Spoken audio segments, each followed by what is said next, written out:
Hello and welcome to the A.F.C. Halifax Town YouTube channel. I'm Aaron Crosbie and today I'm here at the home of Ryan Toulson to interview him about life on the sidelines. Ryan, first question I'll ask you is, how's the injury coming along? Yeah, not bad. Obviously, it's still in brace for another 3-4 weeks. But I had it checked on Monday and everything seems to be healing all right. So as good as it can be, we're batting along. Have you set a date for your comeback, or have you set yourself a target of a game? No, not at all. I'll just take it as it comes. Got to see the specialist again on the 30th of December. Take it from there. Hopefully I'll be getting my brace off somewhere near to that date. And then after that it's just a case of the hard work will start then, and getting back with my rehab and hitting the gym every day and making sure that I'm doing everything I can to get back fit for this year. It was a little bit more difficult than first anticipated, the operation, but all is well, so we'll just take it as it comes. Just how frustrating is it for you as a footballer being out on the sidelines? Yeah, it's very frustrating. Obviously, you speak to the lads and you speak to the gaffer, and they were travelling obviously on Friday, and you want to still be part of it, but it's difficult, and obviously you're not in and around the club as what you'd want to be. There's no point me being there just being stood around on my crutches. It won't do me no good at all, so I've just got to make sure that I rest up, and then when I can get into the club or up to training or whatever, then I'll do that. But yeah, it's frustrating. Is there anything you do in your spare time that you've managed to maybe do a bit more of since you've been out, or is it basically just been sat on the couch here? Yeah, no, not at all. It's just basically just sitting here on the couch and watching the telly. But there's only so much Sky Sports News you can watch. So it does get boring. But that's what I've got to do to make sure that I get it right and that it heals properly. Then that's what I'll be doing. Let's just talk about your career a little. You started off as a striker. Were you any good at it? Well, I'd like to think so. Yeah. In my youth team at Halifax, played there. But then obviously progressed, and under Chris Wilder he put me in at right back, and since then I've never looked back, and that's been my position. Thoroughly enjoy it, and hopefully my injury doesn't set me back and I can get back into it as soon as possible and push on again. Just how did it come about that you went into that right back role? Was there a conversation, and did it set your confidence back somewhat? No, not really. As a young lad, obviously I'd played pretty much everywhere. Neil Aspin reminds me of it now. He spoke to Paul Stoneman about me when I was going to Harrogate, and Stoney said to him, "We've got a player for you," and he's like, "What's your best position then?" And Stoney said, "Well, he can play right back, he can play centre half, he can play right wing, he can play striker." And the gaffer was like, "Well, what's his best position?" So the gaffer sees the funny side of it, but no, it's never set me back. As soon as Chris Wilder wanted me to play there, that's where I was, and I took it in my stride, and I've gone on from there really. Yeah, you left the club in 2008 and rejoined 3 years later. Was it an easy decision to return to the Shay? Yeah, definitely. I always, when I left the club, I didn't want to leave the club, but the circumstances made me do that. So I went away, but I always knew that when the time was right, and if it did come about, then I would always go back to the club. And when I spoke to Neil and David in the summer, obviously it was not a hard decision at all. It was just to talk a few things over, and it wasn't a hard decision at all. The season's seen you make your 100th appearance for the club and score your second goal. Just talk us through that goal at Nuneaton. Did you think at the point that you scored it was the winner? Yeah, it's one of those where obviously I get a bit of stick off the lads, and especially the gaffer, saying when am I going to chip in with the goals, etc. But as a defender, you obviously just get in the right position at the right time, and that moment in time it did come, and I didn't think anything else apart from striking it across the goal. When it went in with the game the way that it was, last minute you expect the lads to see it out, but unfortunately we didn't. But that's one of those things, and that was that. Just a couple more things about your career. What is the toughest team that you've come up against? Put me on the spot now, aren't you? There's a few more to come. Yeah, cheers.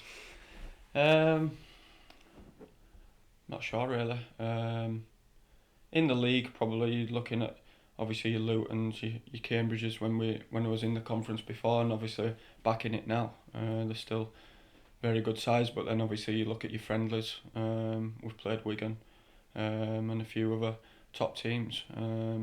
But obviously in the league, I would say your Cambridge, your Lutons, your Wrexhams are always going to be there and thereabouts for promotion. So they are tough games. You come up against better players with the bigger teams that are spending the money. Your Forest Green, and you look at those teams and you look at those players and you expect some of those players to go on and get bigger moves. Yeah. What's the most memorable moment of your career? Is there a particular highlight that stands out? Yeah, it's got to be my debut under Chris Wilder with against Cambridge in the FA Cup first round. Training all week, and he pulled me on the Thursday, and he said to me that he was going to give me the chance, and I would be playing wing back. So for the next couple of days, all I could think about was that game. Prepared myself right, and obviously making your debut, you're a little bit nervous, but got through it, and the lads obviously came out with a great result in beating Cambridge, who were a league team at that point in time. Is there one player that you've come up against in any game that has stood out as the best player that you've come up against? When we played Wigan, Jason Kumas I was up against, just showed his class. You know, it was difficult to defend because the movement, and it just showed that at that higher level you've got to be so switched on and not lose concentration. So for me, I would say that, yeah. Is there one person that you maybe credit you as a footballer where you are now that you maybe looked up to when you were coming through? Well, obviously you've got players that you've played with. You always look up to, and you look around the dressing room and you look at the experienced lads and what they're doing on a match day and what they're doing through the week, and so there is a few. But I would say that my inspiration throughout my career has been my granddad. Never stopped supporting me, along with my parents taking me wherever I needed to go. So obviously the inspiration obviously does come from lads in the dressing room, but from behind the scenes at home, and when you're a young lad, and it is difficult when you're trying to break through into the first team and you've got lads in front of you. To have that support from home to make sure that you keep on top of what you're doing and you continue until you do get that break. Where's the most exotic place that football has taken you to? Exotic? Blooming hell, there ain't many with Halifax Town. Tong High School. No, but I haven't, to be honest, no pre-season tours or anything like that. We went to Scotland under Chris Wilder. But no exotic places like abroad or anything like that. Do you have any pre-match routines at all? No, not really. I just make sure that I'm last out of the dressing room every time. It's just one of those things that when I've gone through my career, I always make sure that I am last out of the dressing room. What's the best stadium you've played in? Got to say MK Dons.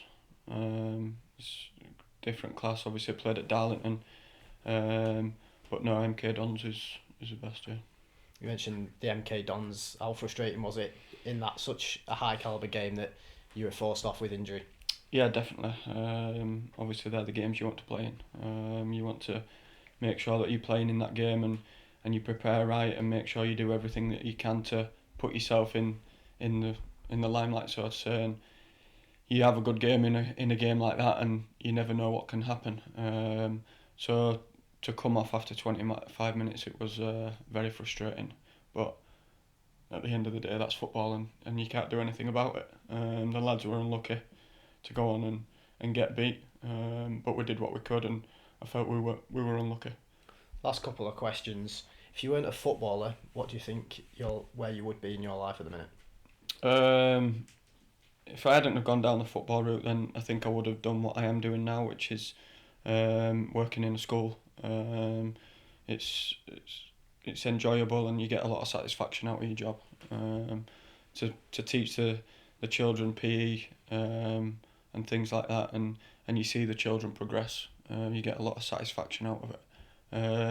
So obviously I'm not a qualified teacher, but if I hadn't have had football, then that's what I would have probably done. Is that something that you'd possibly consider going into once your career finishes? Well, I have just finished my foundation degree, and took up a lot of other courses within my job. So I'll just continue that. I don't think I'm going to go into teaching.